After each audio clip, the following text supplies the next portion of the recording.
आज 2077 साल माघ 5 गते सोमबार इस्वी सम्वत 18 जनवरी सन् 2021 काठमाडौँमा रेडियो एनआरएन 99.1 देशभर विभिन्न एफएम र संसारभर रेडियो nrn.com मार्फत प्रसारण भइरहेको नेपाली रेडियो नेटवर्कको नेपाली खबरमा सरोज कोइराला र सपना सिंहको नमस्कार।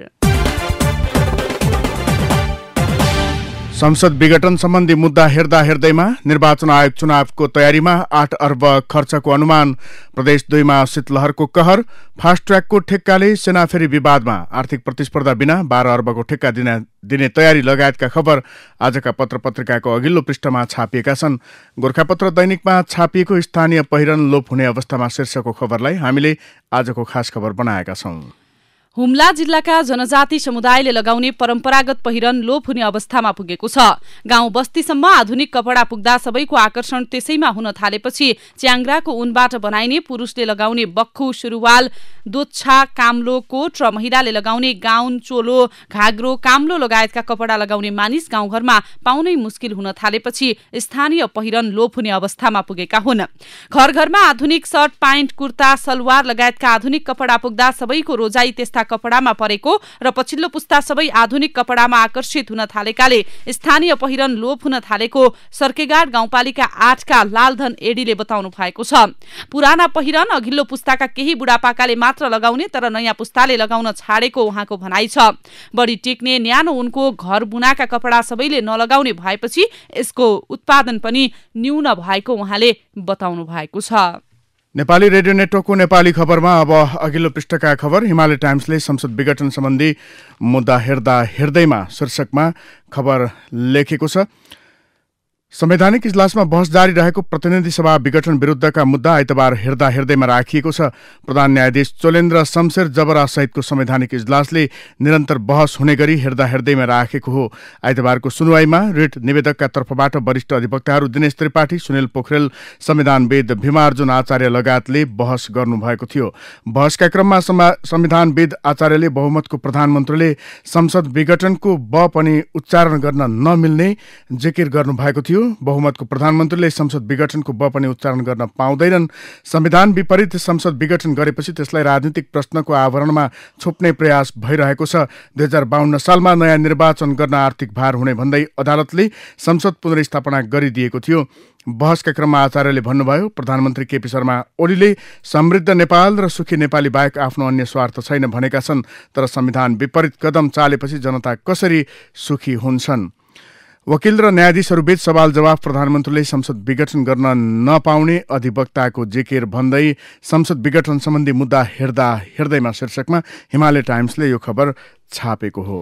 यसैबीच सरकारले वैकल्पिक सरकार बन्ने अवस्था नभएकाले प्रतिनिधि सभा विघटन गर्नु परेको दावी गरिरहेका बेला संवैधानिक इजलासले प्रतिनिधि सभाबाट अर्को सरकार बन्ने अवस्था थियो कि थिएन भन्ने चासो राखेको छ। सर्वोच्च अदालतको संवैधानिक इजलासमा आइतबार शुरू भएको नियमित सुनवाईमा बहस गरिरहेका अधिवक्ता भीमार्जुन आचार्यलाई प्रधान न्यायाधीश चोलेन्द्र शमशेर जबराले संविधानको धारा 76 को उपधारा 7 मा प्रतिनिधि सभा विघटनको अवस्था छैन र भनी जिज्ञासा राख्नु भएको थियो। उहाँले यसअघि पनि बारम्बार बहुमत प्राप्त दलले सरकार चलाउँदिन भन्दा प्रतिनिधि सभा विघटन गर्न पाउँदैन र भनी प्रश्न गर्नु भएको थियो। उहाँको आशय बहुमत प्राप्त सरकारको विकल्पका रूपमा प्रतिनिधि सभामा अर्को सरकार बन्ने सम्भावना हुन्छ कि हुँदैन भन्ने थियो। अधिवक्ता आचार्यले 2047 सालको संविधानमा झैं प्रधानमन्त्रीलाई प्रतिनिधि सभा विघटन गर्ने अधिकार अहिलेको संविधानमा नभएको तर्क गर्नुभयो। 2047 सालको संविधानको धारा 53 को उपधारा 4 मा श्री 5 बाट प्रधानमन्त्रीको सिफारिसमा प्रतिनिधि सभा विघटन गर्न बक्सिनेछ भन्ने वाक्यांश छ। अहिलेको संविधानमा बहुमत प्राप्त दलको नेता प्रधानमन्त्री भएको अवस्थामा विघटनको परिकल्पना नभएको आचार्यले बताउनुभयो। संविधानमा अन्य विकल्प हुँदाहुँदै त्यसको प्रयोग नगरी सोझै उपधारा 7 मा जान नमिल्ने उहाँको तर्क थियो। प्रधान न्यायाधीश जबरा अल्पमतको सरकार बन्ने अवस्था नभए प्रधानमन्त्रीले किन विघटन गर्न नसक्ने? अधिवक्ता आचार्य भन्नुहुन्छ, काल्पनिक कुरामा अदालत प्रवेश गर्न मिल्दैन, यसको परीक्षण प्रतिनिधि सभामा हुनुपर्छ।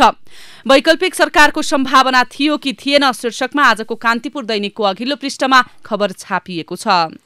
यता नयाँ पत्रिकाले इजलासमा न्यायाधीशहरू र भीमार्जुन आचार्य बीच सवाल जवाफ शीर्षकमा यो सवाल जवाफलाई विस्तृत रूपमा छापेको छ। भीमार्जुन आचार्य अहिलेको संविधानमा 2074 को संविधान चाहिँ प्रधानमन्त्रीलाई प्रतिनिधि सभा विघटनको विशेषाधिकार छैन। अहिलेको संविधानको धारा 76(7) मा मात्र विघटन गर्न सक्ने अधिकार दिएको छ। यो भनेको 4वटै तरिकाबाट सरकार गठन हुन सक्ने अवस्था भएपछि मात्र हुने हो। यता न्यायाधीश सपना प्रधान मल्लको प्रश्न छ, प्रधानमन्त्रीले विश्वासको मत गुमाएको अवस्थामा पनि विघटन गर्न नपाइने हो? आचार्यको जवाफ छ, प्रधानमन्त्रीलाई त संसद विघटनको ब पनि उच्चारण गर्ने अधिकार छैन। त्यसैगरी मल्लको प्रश्न छ, त्यसो भए धारा प्रधानमन्त्रीको लिखित जवाफमा कसरी प्रयोग भयो? आचार्य, संविधानको धारा 85 मा भनिएको छ, यस संविधान बमोजिम अगावै विघटन भएकोमा बाहेक प्रतिनिधि सभाको कार्यकाल 5 वर्षको हुनेछ। तर यो विघटन यस धारामा भनिअनुसार संविधान बमोजिम होइन। न्यायाधीश चोलेन्द्र शमशेर जबराको प्रश्न, उहाँले धारा उल्लेख गर्नुभएको छ, धारा 76 र 85 भनेर आचार्य भन्नुहुन्छ। प्रधानमन्त्री धारा 76(1) मै सकिसक्नुभयो, उहाँ तल उपधारा 3 बमोजिम आउनै पाउनुहुन्न नि। फेरि प्रधान न्यायाधीश जबराको प्रश्न छ, उपधारा 1 होइन होला, 1 होइन 2 होला। आचार्य भन्नुहुन्छ, उपधारा 1 र 2 को प्रधानमन्त्रीले विघटनको ब पनि उच्चारण गर्न पाउँदैन। इजलासमा न्यायाधीशहरू र भिमार्जुन आचार्य बीच भएको सवाल जवाफलाई नयाँ पत्रिकाले यसरी छापेको हो।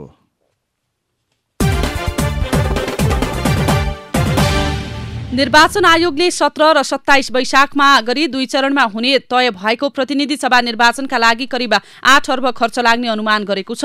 आयोगले आइतबार अर्थ मन्त्रालयका सचिव सहितसँग निर्वाचन खर्चबारे छलफल गरेकोमा करिब 8 अर्ब खर्च लाग्ने प्रारम्भिक निष्कर्ष निकालेको हो। आयोगले यसपटक कोभिड-19 लाई समेत मध्यनजर गरेर निर्वाचन तयारी गर्नुपर्ने भएकाले अघिल्ला निर्वाचनमा भन्दा खर्च केही बढ्ने अनुमान गरेको छ। सो विषयमा प्रारम्भिक खाका बनाउने काम भइरहेको आयोगका प्रवक्ता राजकुमार श्रेष्ठले जानकारी दिनुभयो। संसद विघटनको घटनापछि सरकारको सिफारिसमा 2 चरणमा गर्ने गरी तोकिएको निर्वाचनको तयारी गर्न आयोगले निर्वाचन कार्य योजना समेत तयार गर्दैछ। 8 अर्ब खर्च अनुमान निर्वाचन आयोग चुनावको तयारीमा शीर्षकमा आजको राजधानी दैनिकको अघिल्लो पृष्ठमा खबर छापिएको छ।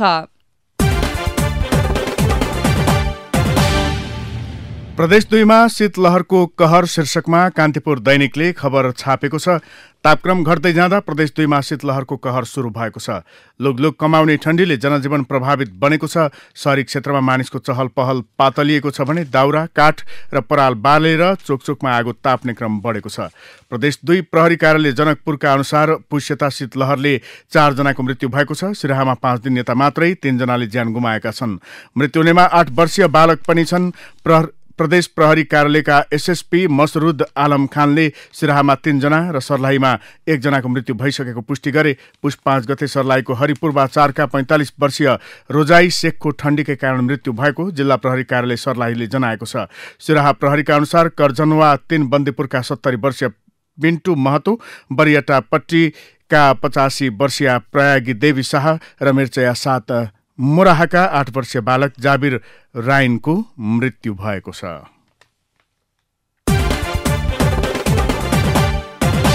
नेपाली सेनाले काठमाडौँ तराई फास्ट ट्र्याक अन्तर्गत फेज 2 खण्डमा दरभाउको प्रतिस्पर्धा बिना नै करिब 12 अर्बको ठेक्का लगाउने तयारी गरेको छ। 21 कम्पनीले प्रतिस्पर्धा गर्न खोजेकोमा सेनाले एउटा मात्र कम्पनीलाई योग्य ठानेकाले अब आर्थिक प्रतिस्पर्धाको विकल्प नै बन्द भएको छ। Kathmandu Nijgadh fast track 72.5 kilometre अन्तर्गत करिब 1 खर्ब 75 अर्ब खर्च हुने अनुमान छ। सुरुङ र जटिल प्रकृतिका पुल बनाउने कामलाई सेनाले 2 भागमा विभाजन गरेको छ। फेज 1 का लागि 23 अर्ब 40 करोड र फेज 2 का लागि 11 अर्ब 70 करोड लागत अनुमान गरिएको छ। दुवै फेजमा सुरुङ र जटिल प्रकारका पुल बनाउने काम छ। फेज 1 का लागि 21 र फेज 2 का लागि 22 अन्तर्राष्ट्रिय कम्पनीले प्रतिस्पर्धा गरेका थिए, तर आश्चर्य, फेज 1 का लागि 2 र फेज 2 का लागि एउटा मात्र कम्पनी प्रतिस्पर्धाका लागि योग्य मानिएका छन्। यसरी 23 अर्ब 40 करोडको ठेक्कामा 2 वटा कम्पनी बीच प्रतिस्पर्धा हुनेछ। 11 अर्ब 70 करोडको ठेक्कामा भने आर्थिक प्रतिस्पर्धा नै नहुने भएको छ। यसरी प्रतिस्पर्धाको विकल्प बन्द भएकाले राज्यलाई ठूलो आर्थिक क्षति भएको छ। फेज 2 मा प्रतिस्पर्धाका लागि एउटा मात्र कम्पनीको योग्यता पुगेको छ। प्रतिस्पर्धामा अर्को कम्पनी नभएको हुनाले ठेक्का उसैले पाउने सम्भावना प्रबल छ। यसको अर्थ ठेक्का नै अवार्ड भइसकेको चाहिँ होइन, प्रक्रिया अझै बाँकी छन्, नेपाली सेनाका प्रवक्ता सन्तोष बल्लभ पौडेलले भन्नुभएको छ। फास्ट ट्र्याकको ठेक्काले सेना फेरि विवादमा, आर्थिक प्रतिस्पर्धा बिना 12 अर्बको ठेक्का दिने तयारी शीर्षकमा आजको नयाँ पत्रिका दैनिकको अघिल्लो पृष्ठमा खबर छापिएको छ। कोभिड-19 विरुद्धको खोप अभियान सञ्चालन गर्न सरकारले ड्राई रनको तयारी थालेको छ। ड्राई रन एक प्रकारको खोप लगाउने पूर्वाभ्यास हो। खोप लगाइसकेपछि त्यसको प्रयोगमा सहजताका लागि उक्त तयारी थालिएको स्वास्थ्य तथा जनसङ्ख्या मन्त्रालयले जनाएको छ। खोप वितरणको रोडम्याप समेत तयार गरिएको छ। ड्राई रन अन्तर्गत एक दिने अभ्यासमा विभिन्न क्षेत्रमा कार्यरत स्वास्थ्यकर्मीले डमी नमुना खोप पाउनेछन्। ड्राई रनमा खोप लगाउने तयारीका बारेमा जानकारी जुटाएर यसमा देखिएको कमी कमजोरी हटाइन्छ। स्वास्थ्य मन्त्रालयका सहप्रवक्ता डाक्टर समीर कुमार अधिकारीले भने खोप प्राप्त भएपछि व्यक्तिको पाखुरामा लगाउँदासम्मको कार्यविधि कसरी पूरा हुन्छ भन्ने अभ्यास गर्न ड्राई रनको तयारी भएको छ। ड्राई रनको तयारी गरिनुको अर्थ कोभिड-19 विरुद्धको खोप लगाउने अभियान सुरु गर्नुभन्दा पहिलेको अवस्था हो। भारतबाट प्राप्त हुने भनिएको कुल 20% जनसङ्ख्यालाई पुग्ने कोभिड-19 विरुद्धको खोपलाई दृष्टिगत गरी ड्राई रनको तयारी थालिएको हो। कोभिड खोपको ड्राई रन शीर्षकमा कान्तिपुर दैनिकले यो खबर छापेको हो। त्रिभुवन विश्वविद्यालय र माथतका क्याम्पस तथा निकायमा अध्यापनरत कर्मचारीको तलबमा मात्रै वार्षिक अनुमानित खर्च 4 अर्ब रुपैयाँ हुने गरेको पाइएको छ। त्रिवी माथत रहेका प्राध्यापक, सहप्राध्यापक, उपप्राध्यापक, सहायक प्राध्यापक, शिक्षण सहायक लगायतका लागि मात्रै वार्षिक अनुमानित 3 अर्ब 87 करोड 16 लाख 70,760 रुपैयाँ तलब स्केलमा खर्च हुने गरेको पाइएको छ। यसरी हेर्दा त्रिवीमा अध्यापन गर्नेहरूको मासिक तलबमा अनुमानित 32 करोड 26 लाख 39,230 रुपैयाँ खर्च हुने गरेको देखिएको त्रिवी आर्थिक प्रशासन महाशाखाले उपलब्ध गराएको विवरणमा उल्लेख गरिएको छ। तलबमा वार्षिक 4 अर्ब भन्दा बढी खर्च शीर्षकमा आजको राजधानी दैनिकको अघिल्लो पृष्ठमा खबर छापिएको छ। उत्तरी क्षेत्र पूर्वाधार विकास तथा जीवनस्तर सुधार कार्यक्रम चालु आर्थिक वर्षमा मात्रै सञ्चालनमा आउने भएको छ। चीन सरकारको सहयोगमा गत आर्थिक वर्षमा सञ्चालन हुने भनिएको यो कार्यक्रममा 2 अर्ब रुपैयाँ लगानी गरिनेछ। मानव विकास सूचकाङ्कमा तुलनात्मक रूपमा पछाडि परेका वर्ग र समुदायलाई सार्वजनिक सेवाको पहुँच अभिवृद्धि गर्ने उद्देश्यले नेपालको चीनसँग सीमा जोडिएका उच्च पहाडी 15 जिल्लाका 126 स्थानीय तहमा सञ्चालन हुने कार्यक्रम कोरोना भाइरस कोभिड-19 का कारण गत आर्थिक वर्षमा सञ्चालन हुन सकेको थिएन। सरकारले गत आर्थिक वर्षकै बजेटमा उक्त कार्यक्रम सञ्चालन गर्ने घोषणा गरेको थियो। गत वर्ष सञ्चालन हुन नसकेपछि चीन सरकारले चालु आर्थिक वर्षमा सोही कार्यक्रमलाई निरन्तरता दिन लागेको संघीय मामिला तथा सामान्य प्रशासन मन्त्रालयले जनाएको छ। सुरु हुँदै पूर्वाधार विकास कार्यक्रम शीर्षकमा गोरखापत्रमा यो खबर छापिएको हो।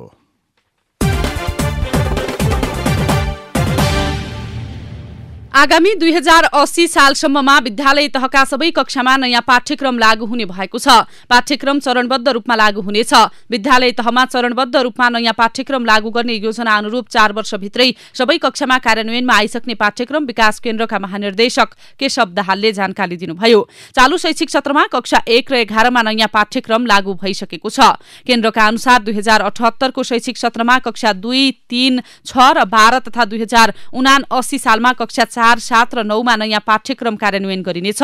2080 सालमा कक्षा 5, 8 र 10 मा नयाँ पाठ्यक्रम लागू गरिएपछि विद्यालय तहका सबै कक्षामा नयाँ पाठ्यक्रम कार्यान्वयनमा आइसक्ने महानिर्देशक दाहालले जानकारी दिनुभएको छ। अदालतले नयाँ पाठ्यक्रम लागू गर्न कानूनी रूपमा बाटो खोलिदिएकाले समस्या नहुने र यसको कार्यान्वयनमा सरकार अगाडि बढ्ने उहाँले जानकारी दिनुभयो। नयाँ पाठ्यक्रम 2080 सम्ममा कार्यान्वयन शीर्षकमा आजको गोरखापत्र दैनिकमा खबर छापिएको छ। अब भित्री पृष्ठका खबर। गण्डकी प्रदेश सभामा सत्ता र प्रतिपक्ष समेतको सहमतिमा कोरोना नियन्त्रण सम्बन्धी संकल्प प्रस्ताव पेश भएको छ। प्रमुख प्रतिपक्षी दल कांग्रेस संसदीय दलका नेता कृष्णचन्द्र नेपाली पोखरेलले प्रस्ताव पेश गरेका हुन्। सकारात्मक सुझाव दिशानिर्देश गर्ने गरी दुवै दलबीच साझा संकल्पको प्रस्ताव ल्याउने सहमति सत्तारूढ नेकपा सहितका दलले गरेका थिए। प्रदेश सरकारले सुर्खेतमा कृषि क्षेत्रको सुधारका लागि 10.5 करोड लगानी गरेको छ। कर्णाली प्रदेश सरकारले कृषि क्षेत्रसँग सम्बन्धित विभिन्न कार्यक्रमका लागि 10.5 करोड भन्दा बढी रकम लगानी गरेको हो। कृषि विकास निर्देशनालय सुर्खेतका अनुसार कृषि उत्पादन बढाउने उद्देश्यले प्रदेश सरकारले 10 करोड 62 लाख रुपैयाँ लगानी गरेको छ। कृषि उत्पादन बढाउन प्रदेश सरकारले सुर्खेतमा चालु आर्थिक वर्षमा मात्रै 44 वटा सिँचाइ कुलो निर्माण गर्न थालेको छ। नेपाल वायु सेवा निगमले प्रत्येक पटक आउने नेतृत्वले जहाज मर्मत भन्दा खरिदमा ध्यान दिने गरेको कारण 8 वर्षदेखि निगमको एउटा जहाज ह्याङ्गरमा थन्किएको छ, जुन सामान्य मर्मत गरेर दैनिक 10 वटा उडान गर्न सक्ने अवस्थामा छ। राष्ट्रिय ध्वजावाहक नेपाली वायु सेवा निगमको आन्तरिक उडान गर्ने ट्विन अटर DHC 6-300 कलसाइन एबीएक्स जहाज 9 भदौ 2069 मा लुक्लाबाट काठमाडौँ अवतरण गर्ने क्रममा पंखामा सामान्य समस्या आएपछि ग्राउन्डेड गरिएको थियो। त्यसयता निगमको नेतृत्व मात्रै होइन, पर्यटन मन्त्रालयमा पनि दर्जनौं मन्त्री तथा सचिव फेरिएका छन्। तर सामान्य मर्मत गर्दा उडान गर्न सकिने जहाज 8 वर्षदेखि ह्याङ्गरमा थन्काएर राखिएको छ। कम उमेरमा हुने विवाह मोरङमा स्थानीय तहका न्यायिक समिति र अधिकार कर्मीका लागि टाउको दुखाइ बनिरहेको छ। उमेर नपुगी विवाह गर्ने, छोराछोरी जन्माउने र सम्बन्ध विच्छेदको अवस्थामा पुग्ने गरेका धेरै घटना आउन थालेपछि न्यायिक समितिलाई न्याय दिन मुस्किल परेको हो। 20 वर्षभन्दा कम उमेरका महिलालाई विवाह गर्न कानूनले बन्देज लगाएको छ, तर कानूनी बन्देजका बावजुद कम उमेर भइरहेका छन्। लेटाङ नगरपालिकाको न्यायिक समिति संयोजक कृष्णकुमारी निरौलाका अनुसार समितिमा आउने धेरै उजुरी कम उमेरका विवाहसँग सम्बन्धित छन्। संघीय सरकारले 3 वर्षभित्र देशभरका सबै 753 वटै स्थानीय तहमा कालोपत्रीय सडक निर्माण गर्ने कार्यक्रमलाई अघि बढाएको छ। सरकारले स्थानीय तहको केन्द्रदेखि प्रदेश राजधानीसम्म 12 महिना यातायात सञ्चालन हुने पक्की सडक बनाउने कार्यक्रम ल्याएको हो। त्यसका लागि आवश्यक कार्यविधि समेत मन्त्री परिषदले पारित गरिसकेको छ। कार्यक्रमलाई कार्यान्वयन र व्यवस्थापन गर्न मन्त्री परिषदको 10 पुस 2077 को बैठकले प्रादेशिक एवं स्थानीय सडक निर्माण तथा सुधार कार्यक्रम सञ्चालन कार्यविधि 2077 पारित गरेको हो। डिजेल र पेट्रोलका कारण प्रदूषणको मात्रा बढ्दै गएका समाचार यति बेला नौला रहेनन्। प्रदूषण नियन्त्रण गर्न भनेर विकसित मुलुकले वैकल्पिक उपायबारे खोज अनुसन्धान गरिरहेका छन्। जापान, कोरिया, जर्मनी लगायत मुलुकले हाइड्रोजन इन्धन प्रविधि प्रयोग गर्न थालिसकेका छन्। छिमेकी मुलुक भारतकै भारतीय आयल कर्पोरेसनले हाइड्रोजन इन्धनबाट चल्ने 15 वटा गाडी बनाउन अर्डर गरिसकेको छ। फोसिल फ्युलको भविष्य उज्जवल नदेखेपछि नेपाल आयल निगमले पनि यसको विकल्प खोज्न थालेको छ। रसुवा भन्सार कार्यालय टिमुरेले पुसमा लक्ष्यको 20% मात्र राजस्व उठाएको छ। कार्यालयले चालु आर्थिक वर्ष 2077-78 को पुसमा 1,51,88,45,000 राजस्व उठाउने लक्ष्य राखेकोमा 30,76,16,000 मात्र संकलन गरेको रसुवा भन्सार कार्यालय टिमुरेका भन्सार प्रमुख रामप्रसाद रेग्मीले बताउनु भएको छ। सरकारले कोरोनाका कारण प्रभावित उत्पादनमूलक उद्योगको लकडाउन अवधिभरको विद्युत डिमान्ड शुल्क छुट दिने भएको छ। डिमान्ड शुल्क छुटको निर्णय सोमबारदेखि कार्यान्वयनमा आउने अर्थ मन्त्रालयले जनाएको छ। अर्थ मन्त्रालयमा आइतबार बसेको बैठकले विद्युत डिमान्ड शुल्क छुट कार्यान्वयन गर्ने निर्णय गरेको हो। कोरोना संक्रमणका कारण सबैभन्दा बढी प्रभावित भए पनि नेपालको पर्यटन क्षेत्रमा लगानी गर्ने विदेशी चासो घटेको छैन। विषम परिस्थितिमा पनि पर्यटन क्षेत्रमा 15 अर्ब रुपियाँ भन्दा बढी लगानी गर्ने गरी प्रतिबद्धता प्राप्त भएको छ। उद्योग विभागका अनुसार आइतबारसम्म पर्यटन क्षेत्रमा 15 अर्ब 46 करोड रुपियाँ लगानी गर्ने प्रतिबद्धता विदेशी लगानीकर्ताबाट प्राप्त भएको छ। पूर्ण रूपमा पर्यटन क्षेत्र खुल्न नसकेको स्थितिमा पनि करिब 2000लाई रोजगारी दिने लक्ष्यसहित सो बराबरको प्रतिबद्धता प्राप्त भएको विभागको तथ्याङ्क छ। अब विदेशका खबर। भारतमा शनिबारदेखि कोरोना भाइरस विरुद्ध भ्याक्सिनेसन शुरू भएको छ। सेरम इन्स्टिच्युट एस्ट्राजेनिकाबाट निर्मित कोभिशिल्ड र भारत बायोटेकले उत्पादन गरेको कोभ्याक्सिन खोप आपतकालीन अवस्थामा प्रयोगमा ल्याइएको छ। पहिलो चरणमा फ्रन्टलाइनरमा खटिने स्वास्थ्यकर्मी सरसफाई कर्मचारीलाई कोभिड विरुद्धको खोप दिन शुरू गरिएको छ। देशको कुल जनसङ्ख्याको 20%लाई खोप दिने भारत सरकारको लक्ष्य छ।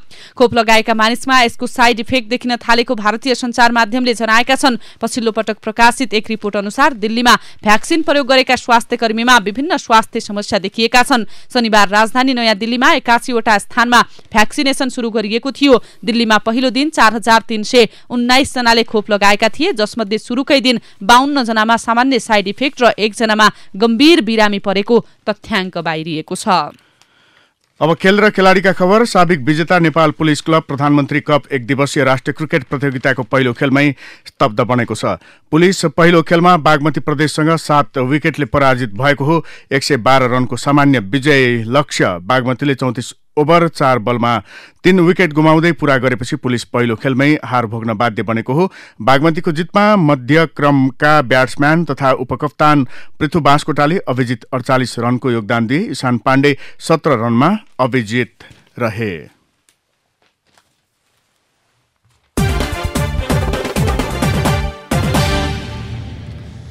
अब कला र साहित्यका खबर। संगीतकार संघ नेपालमा नयाँ कार्य समिति चयन भएको छ। संगीतकार पारस मुकारुको नेतृत्वमा नयाँ कार्य समिति चयन भएको छ। काठमाडौँमा शनिबार बेलुका सम्पन्न नेपाल संगीतकार संघको 10औं वार्षिक साधारण सभाबाट मुकारुङको नेतृत्वमा नयाँ कार्य समिति आएको छ। साधारण सभाबाट संघको वरिष्ठ उपाध्यक्षमा संगीतकार चेतन सापकोटा, प्रथम उपाध्यक्षमा संगीतकार हरि लम्साल र द्वितीय उपाध्यक्षमा संगीतकार अष्टलामा चयन भएका छन्। अब विचार विश्लेषणको पालो। भूमिहीन मुसहरको भूमि दिवस शीर्षकको नयाँ पत्रिकाको सम्पादकीय विचार सबैभन्दा पहिले लिँदैछौँ। हिजो एउटा मालिकको भय र त्रास, आज अर्कै मालिकको भय र त्रास। संविधानले एकपटकका लागि सबै भूमिहीन दलितलाई घर घडेरीका लागि जमिन उपलब्ध गराउने व्यवस्था गरेको छ। तर गत वर्ष सरकारले गठन गरेको सुकुम्बासी आयोगमा एकजना पनि दलितको प्रतिनिधित्व छैन। यसको अर्थ हो दलितहरू यो देशमा आफ्ना मामिलामा निर्णय गर्ने प्रक्रिया र संस्थामा सामेल हुन समेत पाउँदैनन्। जसरी सार्वजनिक जमिनमा बस्नै पनि गाउँको मुखिया र जमिनदार, वडा प्रमुख वा पालिका प्रमुखको अनुमति चाहिन्छ, त्यसरी नै अब दलितको नाममा बन्ने लाल पूर्जा पनि गैर दलितले लिने निर्णयकै आधारमा मात्र बन्ने भयो। यता क्रान्ति र प्रतिक्रान्तिको चक्र शीर्षकमा आजको कान्तिपुर दैनिकमा कृष्ण ह्याछिथुको विचार छापिएको छ। 2077 सालमा जन्मेको लोकतन्त्रले अनेक आरोह अवरोहका बीच अहिले 2077 सालसम्म आइपुग्दा 7 दशकको यात्रा पार गरिसकेको छ। यस अवधिमा 3 ठूला क्रान्ति भएका छन्। 6वटा संविधान फेरिए, 30 पटक भन्दा बढी सरकारको नेतृत्व परिवर्तन भयो। अर्थात् हरेक क्रान्तिपछि प्रतिक्रान्तिको चक्र चलिरह्यो र त्यसलाई बेहोर्नु नेपालको नियति नै हुन गएको छ। यसबाट मुक्ति पाउने चाहना त छ, तर विश्वासिलो र भरपर्दो तारणहार देखिँदैन। अहिलेका लागि चिन्ताको मूल विषय यही बनेको छ। पार्टी औपचारिक रूपमा विभाजन नहुँदै नेकपा नेताहरूले विनाशको बाटो लिएका छन् र यसको अनुभूति उनीहरूलाई छ पनि। बाहिर जतिसुकै चर्का कुरा गरे पनि गैर सैद्धान्तिक विवादले ठूलो क्षति पुगेको उनीहरूको बुझाइ छ। तर पार्टी जसरी सहजै दुई ध्रुवमा विभाजित भयो, अब फेरि एक हुन नेताहरूले चाहेर मात्र पुग्दैन, राष्ट्रिय र अन्तर्राष्ट्रिय परिस्थिति पनि अनुकूल हुनुपर्नेछ। हस्त अहिलेको नेपाली खबर यति नै। नेपाली रेडियो नेटवर्कमा यसपछि पत्रकार ऋषि धमलाको साथमा नेपाली बहस सुन्न सक्नुहुनेछ। नेपाली रेडियो नेटवर्क सुन्दै गर्नुहोला।